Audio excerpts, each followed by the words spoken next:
Ball is Back is brought to you by the Lexus Golden Opportunity Sales Event. Visit Lexus.com or a Lexus dealership near you now until August 31st. Hello and welcome. I'm Julie Stewart-Binks. This is Ball is Back, presented by Lexus. We are coming to you from Toronto, Canada, the home of the defending NBA champion Toronto Raptors, who usually play just over my shoulder here. But of course, right now they are in Orlando, Florida, inside the NBA bubble as the NBA sets to return to play. We've got a number of great guests today: George Niang, Andre Drummond, and Gilbert Arenas. Let's get to it, guys. I'm so thrilled now to be welcoming in former three-time NBA All-Star, three-time All-NBA, a guy who now has a hit show on Fubo Sports Network, No Chill with Gilbert Arenas, none other than Agent Zero. Gilbert, thank you so much for joining us here today. We had you on, we talked with you a couple months ago. That was the beginning of so many changes in the world with the global pandemic. Mm-hmm. How have you been since April is when we talked? Actually, it's been normal for me. You know, I'm a hermit, so, you know, I don't really, go out much. So I stay in a 3 to 5 mile radius. So everything seems normal to me. Sometimes when I'm walking, I forget to have a mask on. Like, oh yeah, we're still in this pandemic part. Yeah, well, I mean, it's a good thing then. So your life hasn't been too much affected by it. As you can see, I'm in Toronto right now. I'm across the border. And this team, the Toronto Raptors, are back in action as the NBA resumed just in the last week. And it is different. It's in a bubble in Orlando, but credit to the NBA for being able to actually get this off the ground. Now, it hasn't been completed yet, but what are your initial thoughts on the NBA returning? I'm glad it's returning. So many people, in the sports world just need something new, something positive, to look forward to, because if you just turn on TV, it's all negativity. So, just to see sports is back lets everyone know, there's hope here. And the fact is that they're in a bubble, so it's very different when we're watching it on TV. And credit to the NBA. Sometimes I sort of forget that it is in a bubble because they've done a good job with simulating fans and the fan noise in that regard. But what do you think? What do you think of just the parameters of having to live within these guidelines for, let's say, 2 months? What if it was if you were there? Me and my ex-teammates joke about it and say if we was in a bubble, we would have been done. Players have habits, and when you interrupt that habit, it kind of throws off their mojo, itself. So, if a player usually does the same thing before game day, go to dinner, go to a club, go out with his friends, that kind of alters that a little bit. So, I know it seems like little things, but those little things creates confidence for players. So now it's just trying to learn a different way of living, or playing, in a sense where, you don't have the Mortons or this type of dinner that you get to eat before your, pregame. This, whatever is here is what you got to eat. So, players got to adjust a little bit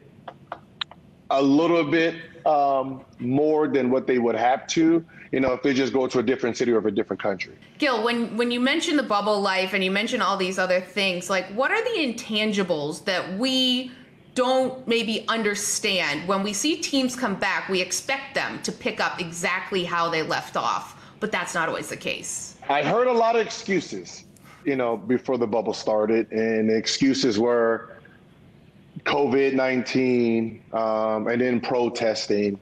And as an athlete, I said one thing: out of shape. I took away all the noise and said, oh, the players who don't want to come, they're not actually in shape. And that was a big issue to me, that, usually when a season is over with, you take off about 2-3 weeks. LeBron starts working out the next day. He starts working on, his core. So, we have a few months to slowly get in shape before training camp. Here it was all right, get in shape for a month. Now, turning it off for 3 to 4 months, not knowing, thinking your season was over with, You're going to get the eating, get back to your bad habits of, summer vacation. You're not going to really, there was nowhere to touch a ball. You couldn't go to gyms. So when you said, all right, get ready, you have 2-3 weeks before you enter this bubble, it seemed like more people were scared about being seen out of shape than actually the coronavirus or the bubble itself. So, what I've seen from the beginning is what I expected, that it was going to be sloppy basketball, no defense, very high scores. Yeah, and you did mention something interesting there with the protests that we have seen, of course, since the wake of the murder of George Floyd. And the NBA has already started with just their messaging. We've seen entire teams, coaches, staff kneeling during the anthem and having different social justice messages, whatever the players would like, on their jerseys. What do you think about what the NBA has done to be a part of the conversation? The NBA has always been, player friendly. Pistol Pete had pistol on the back. He had pistol on the back of his jersey. He was one of the first, players with a nickname on his jersey. So, to see that they're allowing the players to express themselves, on the back of their jersey, makes sense. They've done it. I remember they let me put agent on the back on my All-Star jersey, but I didn't play in the game. So, they've done a good job of really listening to the players. Yeah, well, the NBA seemingly is always on the right side of history when it comes to being an agent of change in the right direction for different social causes, as we've seen. And also in terms of also dealing with the coronavirus in such a swift manner when Rudy Gobert tested positive and how they shut down everything. And that was sort of a method that then every other league followed. Now we're getting to the action. We've talked about all the stuff leading up to it. We get to the court. You mentioned LeBron before. He's going for his 4th ring. And we saw, it's like this battle of LA. It's Clippers, it's Lakers. Who do you think has the edge in this matchup as we now restart things? I've always said Lakers from the beginning. And the reason I say the Lakers is because they actually know their roles. Everyone has bought into their roles. I don't know if Clippers have actually bought into their roles. You have Paul George and Kawhi, and then you have Lou Williams and Trez coming off the bench. Do we know who gets the ball the last shot? Is it Lou Williams or is it Kawhi? And that's going to happen. If you're the Clippers team, you're giving it to Lou because he's shown year after year, decades of hitting those big shots. Kawhi's coming off of, championship, finals MVP, hitting big shots in that tournament. So, the public says him, so, you still have to battle that internal battle with each other and try to hurry up and get it done for the playoffs because so far, the media's with the Clippers, but the Clippers didn't show any dominance this year. 7-game winning streak was their biggest win streak. They've lost to New Orleans twice. I mean, they've lost to every single team besides, I think, New York Knicks. I think that's the only bottom team that they didn't lose to. So, I know they played great against the Lakers, but can they make it to, that matchup? Right now sitting at 2, they can't get the 1.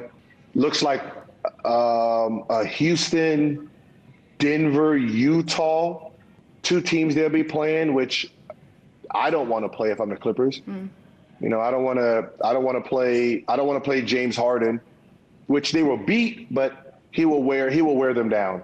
He will get Paul George and Kawhi Leonard tired going into a Laker match, which you wouldn't want to have.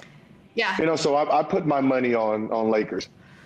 Yeah, well, they are looking good. And as you mentioned, the Clippers not necessarily having their roles defined, not necessarily having everyone available on the court. Some people are having to quarantine based on choices that they made in their social life.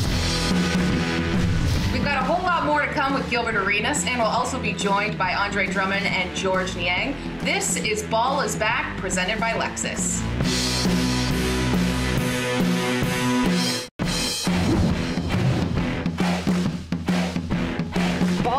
Back is brought to you by the Lexus Golden Opportunity Sales Event. Visit Lexus.com or a Lexus dealership near you now until August 31st. Welcome into Ball is Back. We're going to talk with Andre Drummond and George Niang in just a second, but first, we have to get Gilbert Arenas' playoff predictions.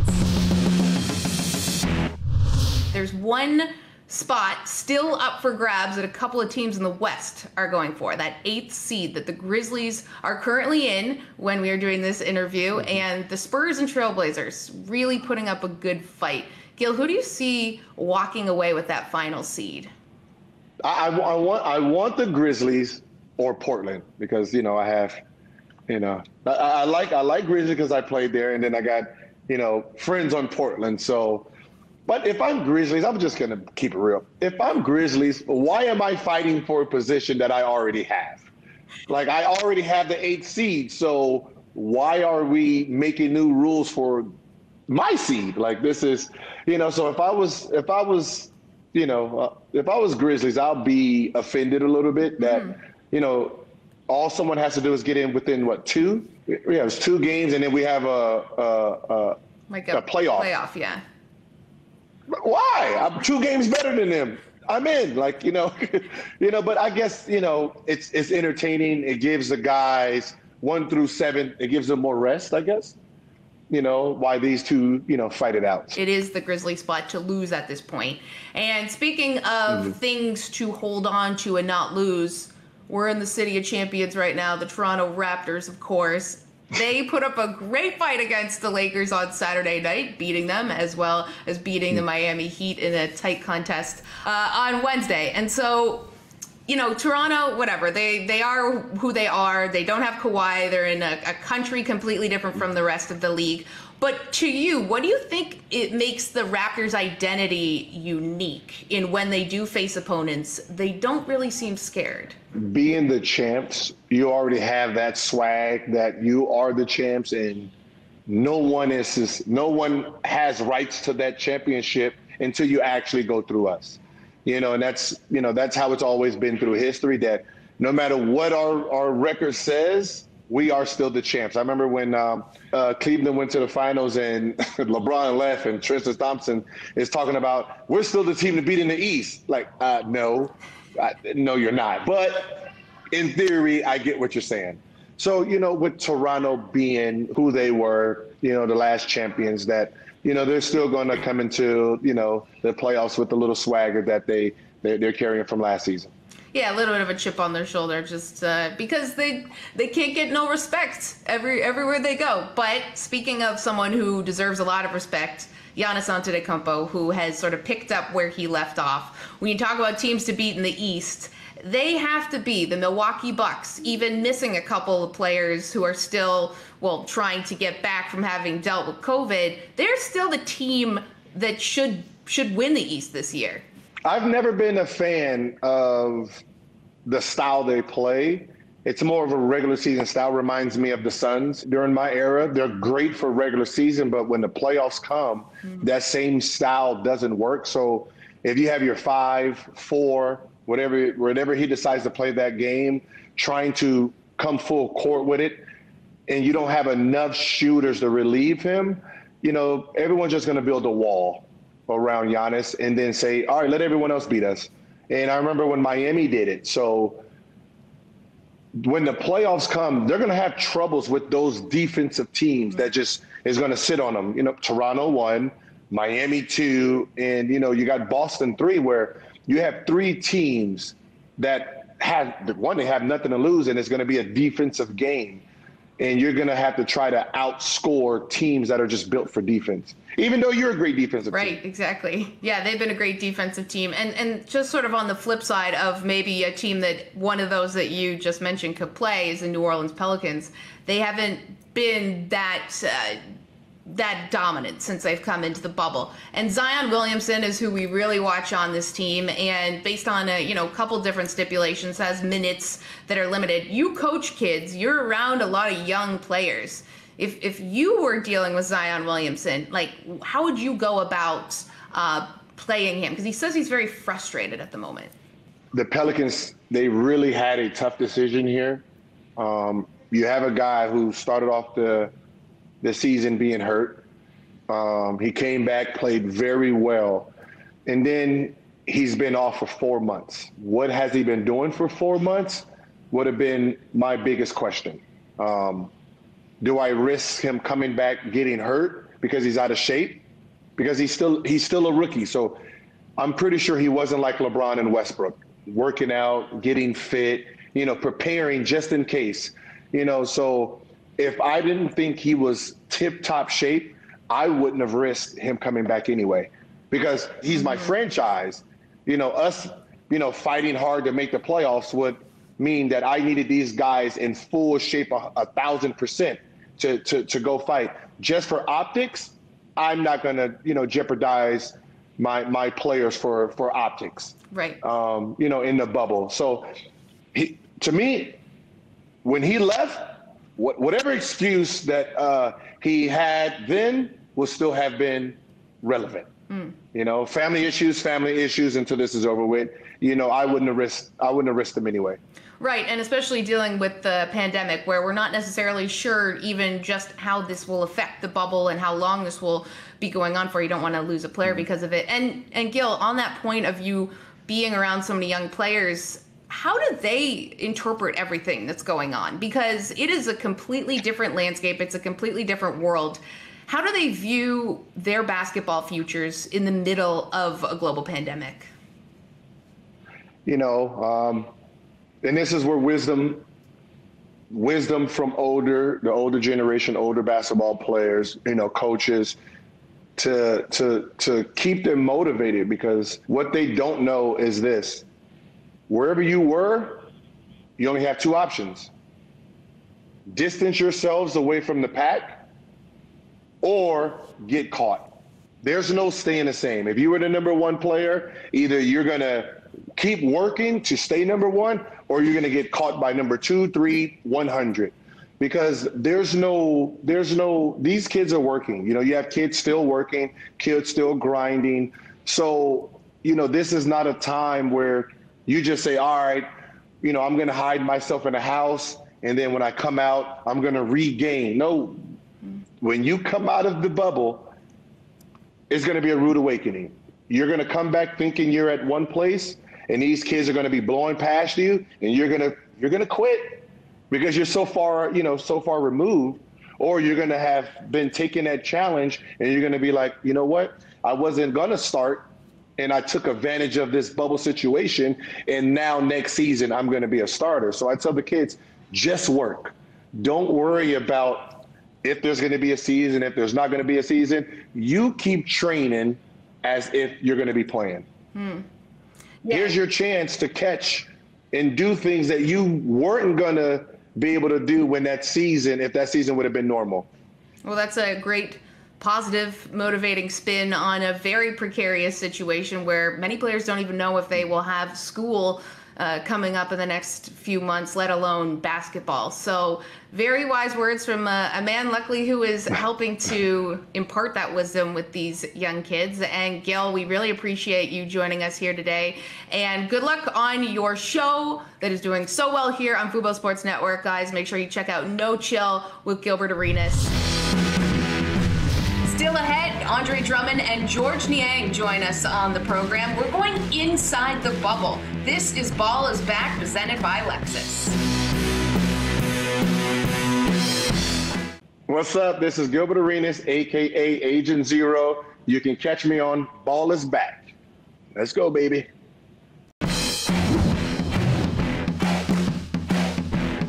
Ball is Back is brought to you by the Lexus Golden Opportunity Sales Event. Visit Lexus.com or a Lexus dealership near you now until August 31st. Welcome into Ball is Back. We are cruising. Gilbert Arenas tipped things off for us. We're going to head over to Andre Drummond in just a second, but right now, let's go inside the bubble with George Niang. We're very excited to be able to welcome in current NBA player for the Utah Jazz and co-host of the Cruise Control podcast, George Niang, who is in the NBA bubble right now. George, thanks so much for joining us here today. What has this whole experience been like as it pertains to just being in this bubble? It's really different. To be honest with you, there seems like there's a whole different life going on outside of the bubble, and we're kind of just in tune to strictly basketball, and it's kind of crazy. I mean, obviously, there's a lot of things that are going on in the world with COVID and social issues that we're trying to use our platform to address. But as for the bubble, you're never really escaping, the game of basketball. You're constantly around your teammates, guys on other teams, coaching staff. So it's all about basketball, and there's a lot of basketball conversations here. Yeah, that's a lot. That's heavy to sort of always be dialed into it. If you can give us just sort of like a debrief, what's a day in the life of the bubble like? So you wake up, you're supposed to give yourself a thermometer check and check your oxygen, levels. And they have those two devices connected to Bluetooth, so you can't just write in a number. You actually have to sit there and keep the thermometer in your mouth and put the oxygen test on your finger.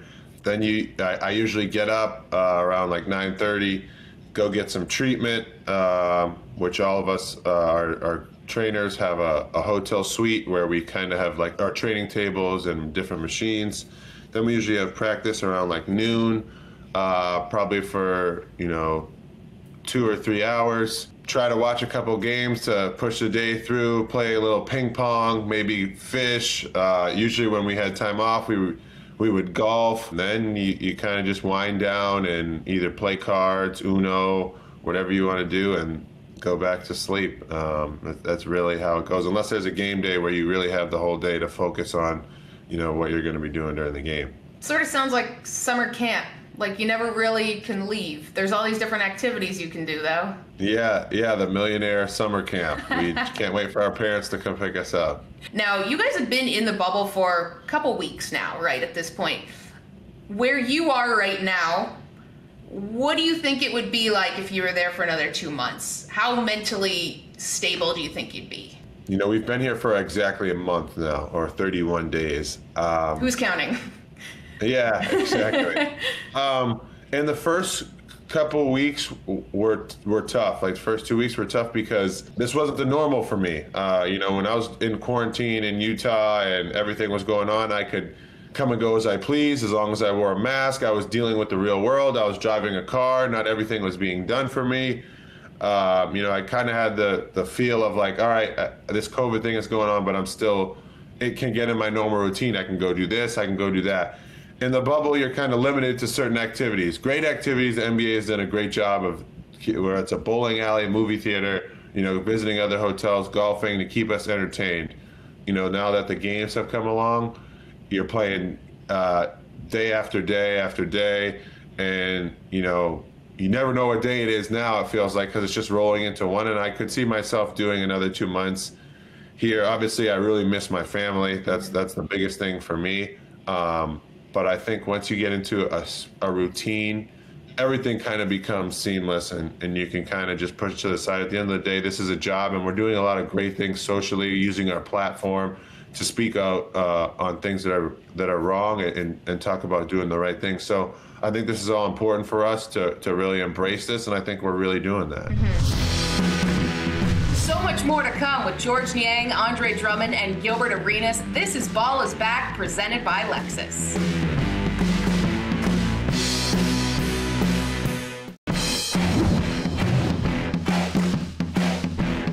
Ball is Back is brought to you by the Lexus Golden Opportunity Sales Event. Visit Lexus.com or a Lexus dealership near you now until August 31st.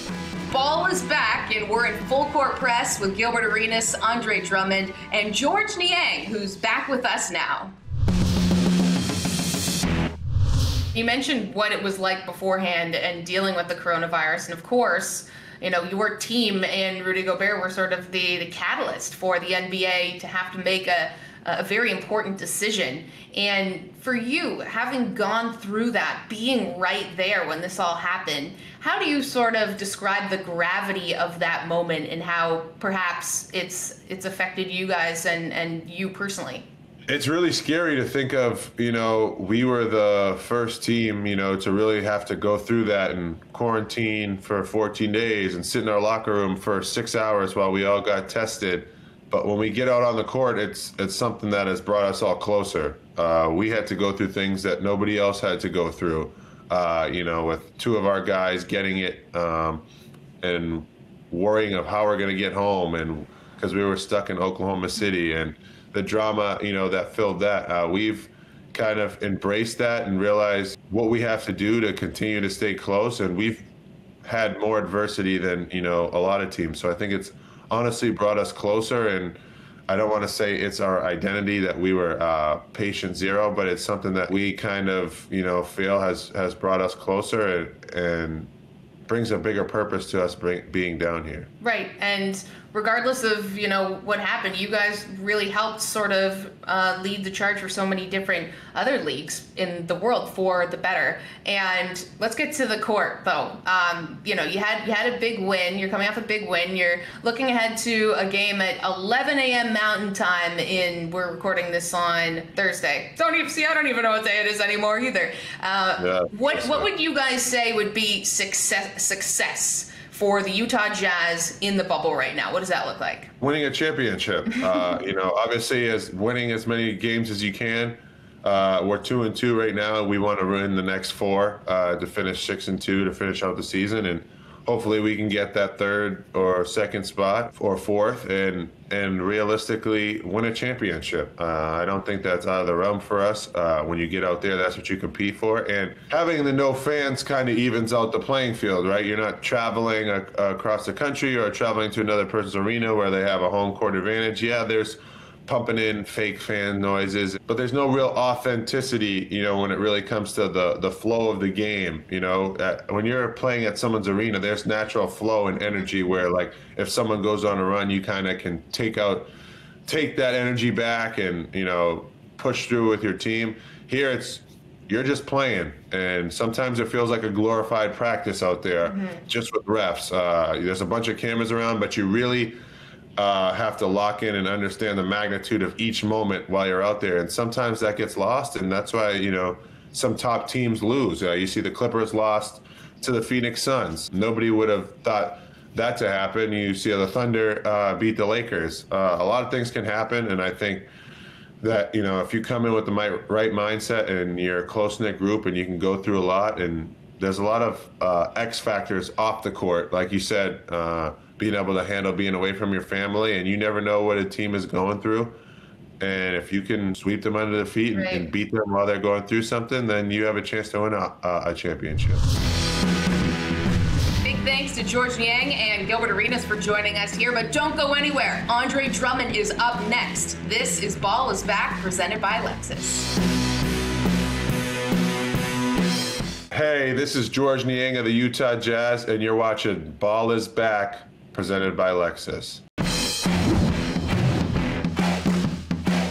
Ball is Back is brought to you by the Lexus Golden Opportunity Sales Event. Visit Lexus.com or a Lexus dealership near you now until August 31st. Welcome to Ball is Back. I'm Julie Stewart-Binks. We've had such great insight from Gilbert Arenas and George Niang, and now we're excited to welcome in one of the league's best bigs, Andre Drummond.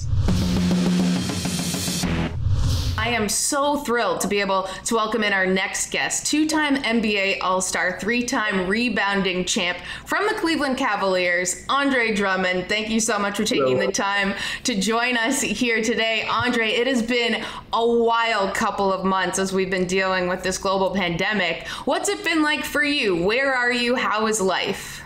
Man, it's been crazy. I've been down in Florida. I'm down in Miami. I've been down here since the whole thing started. I left Cleveland right when everything started to pick up. So I came down here. My family's down here.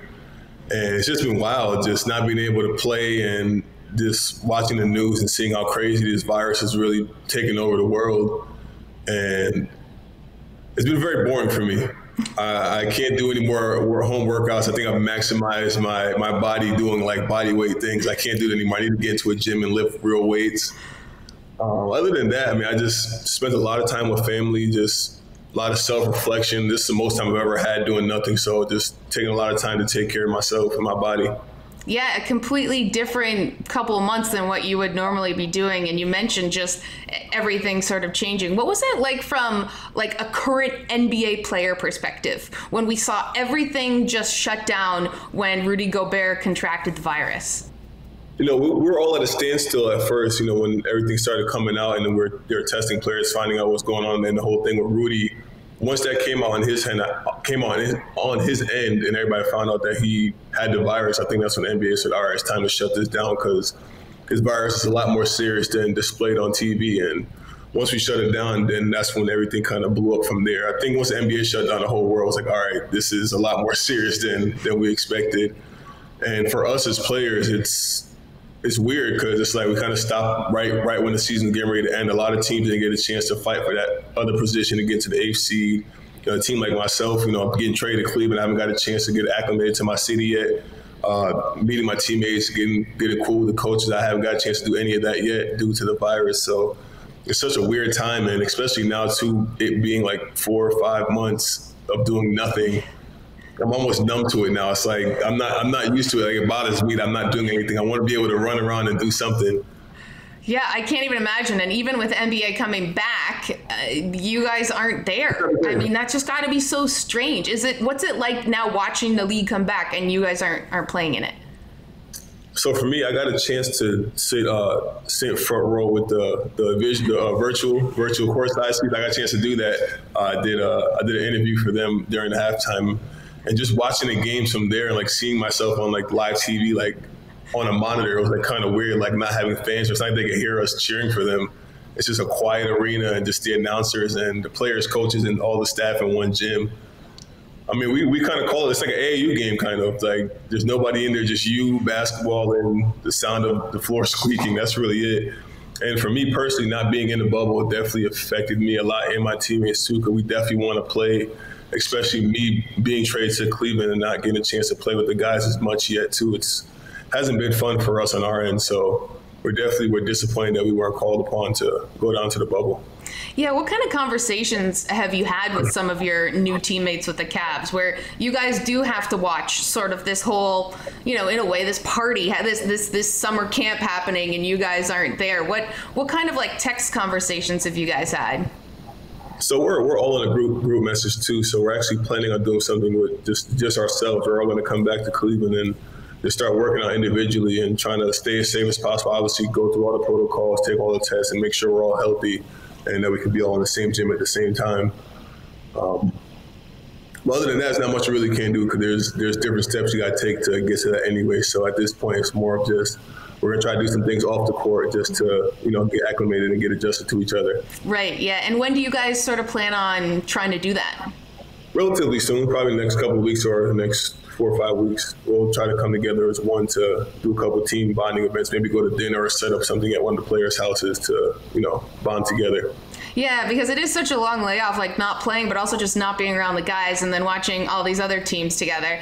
You mentioned the bubble, you mentioned the virtual fans and whatnot.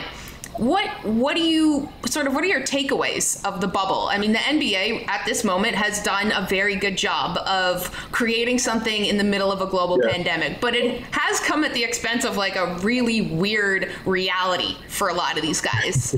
What do you make of it? And maybe what have some of the conversations been like with guys inside the bubble? Yes, a lot of my ex-teammates are there, like Reggie Jackson, Stanley Johnson are in the bubble right now as we speak, and we FaceTime all the time. Like, yo, what is it like? He was like, bro, it's crazy. Like, you can't do anything. Like, once you're done working out, you're literally locked in your room to the next thing. Like, you can't do anything. You can't leave. You can't walk anywhere. Like, if you do anything, it's like supervised. Like, you got to have your mask on all the time. So they're taking the necessary precautions to make sure everybody's safe and at least having somewhat of a good time. Like, they're golfing, they're fishing, they're doing different activities to keep guys engaged. Because I know it's hard to not be able to go outside and do the things you'd love to do, like go to a restaurant, maybe go to a lounge and have a glass of wine or something like that. But I think the NBA is doing a really good job of bringing everything to them and keeping it at that.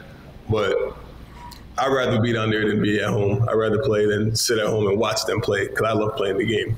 Yeah, I can only imagine. And I know it's only been really a week of this. And as I'm in Toronto right now, I'm very close to the NHL bubble. And some of the feelings around there is that it gets old fast. They don't have the same bells as whistles as the NBA does. But can you imagine players being okay with doing this for 2-3 months down the road?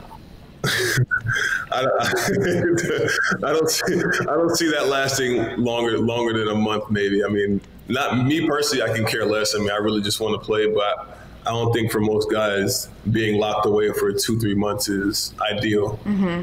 Nor is it something anybody really wants. Nobody wants to be stuck in one spot for 2 months. I mean, that's not fun. No. Especially if you have the resources to do things you enjoy doing as well, too. Yeah, but I mean, you kind of just. Mm-hmm.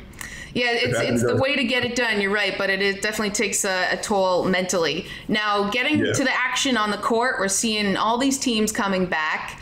What do you think is sort of like the most interesting storyline, in your opinion, as we watch these teams fight for playoff seeding and then fight to win the NBA title? I think it's just so weird, like how they have it structured with the team, because some teams are like 4 or 5 games out of the eighth position, and some teams are a game out. And if you lose one game, you're pretty much out of there. So, but I think the most surprising player so far has been Bol, mm-hmm. From the Nuggets. He's been playing really, really well. Michael Porter Jr. had an incredible game last night, too. So those two guys I've been watching, too. The Lakers, obviously, I feel like they've been working out the whole pandemic. They look like they're in great shape. The Clippers are starting to figure it out. Portland looks pretty good. Everybody else, Boston's starting to pick up steam a little bit, too. So I think guys are going to start to get in the next couple of days, they'll start to look like real NBA games. Mm-hmm. Like guys will start to get back in playing shape, and they'll start getting back into the flow of NBA game. Do you think that the long layoff could potentially maybe help some teams? Like, do you think maybe there's a team in particular that might actually benefit from it? Yeah, a lot of the older veteran teams that play like all year round, having these 3-4 months off, I think that's what they needed. Now they're back full recovery. Their bodies are probably at tip-top shape, and they're ready to go. So it's going to show who took this pandemic seriously when it really boils down to it.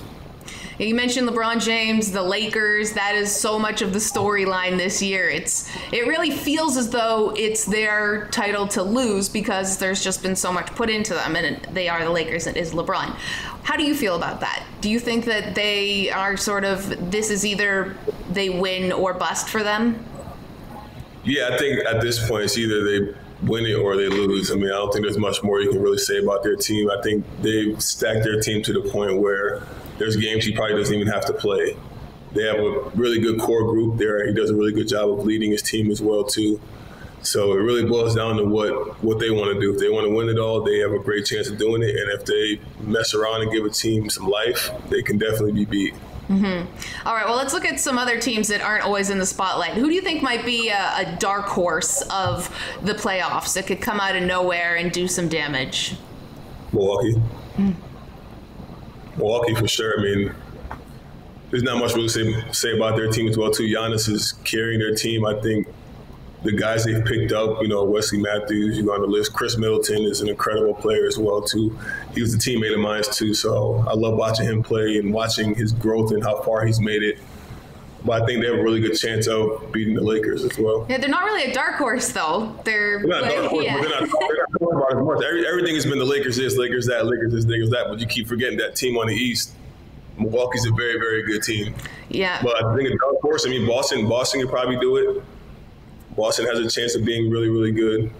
The Clippers obviously have a really good chance of making something happen as well, too. But other than that, those 4 teams are the teams that I'm really expecting to do something. I don't think there's any other dark horse teams that really have a chance right now. Man, I gotta say, I'm a little disappointed you didn't mention a team in there that is the defending champions. Toronto. Toronto is the most consistent, so I wouldn't even call them a dark horse team. They're the most consistent team in the NBA. I think they play the same way night in and night out. Like, they play hard, so that's probably why I didn't mention them. I wasn't thinking about them specifically. Nice spin zone. You realize I got the little Canadian flag here. We're in Toronto. So I think with Toronto, they're just a really, really consistent team. So I didn't really mention them based on how well they play night in and night out, despite whoever's on the court. They all play the same way. Nice they play hard. They play to the best ability. Yeah. Yeah. No, they.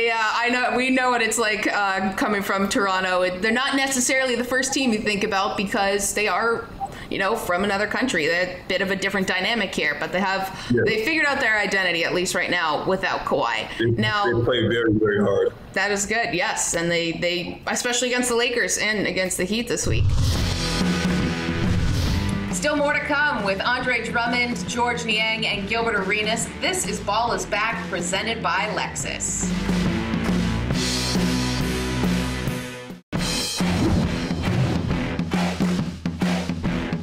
Ball is Back is brought to you by the Lexus Golden Opportunity Sales Event. Visit Lexus.com or a Lexus dealership near you now until August 31st. This is Ball is Back, and we're into the home stretch now with Gilbert Arenas, George Niang, and Andre Drummond, who has a powerful message to share now. We have seen also with the NBA restart, of course, the NBA doing a very powerful job with players, coaches, officials, all kneeling in protest of racial injustice that we have really seen become very powerful around the world. What do you think about what the NBA has done with sort of continuing this conversation? I think voices are being heard. I feel guys who spoke up about how they felt about the whole situation of the racial inequality. And the NBA's done a good job of being supportive of it, because the whole kneeling thing was frowned upon earlier on when everything was coming out. And I think for them to adjust and respect how players feel, because some guys weren't going to play if they weren't respecting how they felt about the whole situation going on with that. So I think for them to adjust, it was really, really cool to see, especially with the jerseys, and even the referees and some of the coaches were kneeling as well, too. I thought it was really cool. Mm-hmm. The NBA always seems to be sort of the pulse and the heartbeat of the social conscience of the sports world, and in the world in general, as we saw with them dealing with COVID so rapidly. Yes. Yeah, so then, you're watching this from home. You are not in the bubble, but you want to be in the bubble. What are your thoughts on sort of your future? I mean, you said you have a lot of time for self-reflection. What does that look like for you? Well, right now, I am a free agent. So right now, it's just talking to my family about what I want to do next, and just working on my body, working on my game, getting ready to come back to play at the best of my ability wherever I'm at. Right now I'm in Cleveland, so that's my main focus right now, is worrying about what I could do in Cleveland. And I mean, that's really it. It's got a lot of time to just relax, take care of my body, all the knots and bruises I had, to working those out, working on weak parts of my body, and just trying to get better. Yeah. And you mentioned, so you're a free agent. Do you have a player option with Cleveland? Like, how does that all work? Yeah, I have a player option with Cleveland, so I have a chance to sign back. Okay. So you're trying to figure out right now if it's there or somewhere else? At the moment, I mean, I'm content to be in Cleveland with my family again. I involve them with everything. My mom and my little sister is who I really confide in when I make these decisions. So mainly right now, we're comfortable where we are, but obviously the conversation needs to be had when it's time to worry about free agency. Mm-hmm.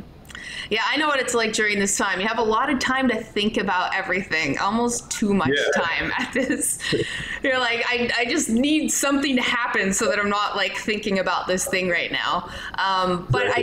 So how does that work even just for the rest of your life? Whether it is like whether you're playing next year, wherever you're playing next year, but for even 5-10 years down the road, what if maybe that self-reflection sort of process? Right now, my thought process for the next couple of years is finishing school. I have kids, so just spending as much time as I can with my kids, watching them grow and just enjoying those moments, those bittersweet moments I didn't get a chance to see while I was playing. So just soaking all that in is probably my biggest thing now for the next couple of years, is just building my relationship with my kids and just bettering myself as a human being.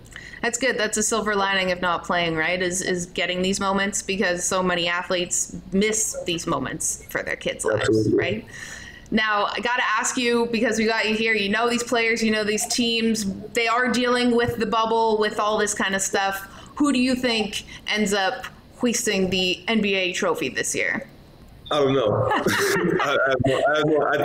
think it's such a weird time that the fan favorite was the Lakers early in the year when the season was going on. But I think due to the pandemic, I think it's anybody's chance now. I think everybody's fresh. Because usually that second half of the season, it shows who's really in shape and who really took care of themselves during the All-Star break to get themselves ready for the rest of the season. But having 4 months off, I mean, it's anybody's game now. Everybody's fresh and ready to play. So I don't really have a pinpoint team, but those 4 teams I mentioned earlier are the teams that really have a good chance. I'll take Boston on at Toronto today. Yeah, I was gonna say I keep the receipts, right? I knew Toronto wasn't in those four. I have a great memory. Awesome, thank you so much. Well, Andre, we know you also have some fun outside of the court with Days with Dre. That you do some kind of fun little things. I have a show called Drinks with Binks, which I realize is kind of you're having fun outside. I'm drinking inside. I'm sure someday we could just mold the two. I would love to have one of those days with you. Yes. Okay. Great. That would be so much fun. What kind of other things are you thinking of doing with the YouTube show? Right now, I'm just showcasing a little bit of everything. So I make music as well too. So I'm actually putting an album out on my birthday on August 10th. So you guys should look out for that. Awesome. Other than that, it's more just day-to-day things that people don't get a chance to see me do, like on my social media platforms. Like I do a bunch of random things all the time. Like I'll just have days where I'll just randomly wake up and say I'm going paintballing. I'll make all my friends wake up and we'll just go straight to the paintball field. Or I'll wake up and say we're having a scavenger hunt in my house. I have a big backyard, so I'll just start laying stuff out in the backyard and make guys go find it. I love it. I have days where I'm, with my kids, and I'll just have a kid day, like I call it Daddy Day. I just put one out yesterday. I had a Daddy Day yesterday, so I put an episode of that out yesterday. But it's always random fun things that I do. Hey, got to keep it fresh and fun. I love that too. I'm in quarantine, but I'm still having weird days as well. So you got to give people what they want on the old social media machine. But thank you, Andre, so much for joining us here today. It has been a pleasure to chat with you, and I hope you get back to the court soon enough, and good luck with wherever you end up playing in the future. And I can't wait to have you on my show in due time. You know where to find me. Big thanks to Andre Drummond, Gilbert Arenas, and George Niang. Ball is Back, presented by Lexus, continues right after this. Hey guys, it's Andre Drummond, and you're watching Ball is Back, presented by Lexus.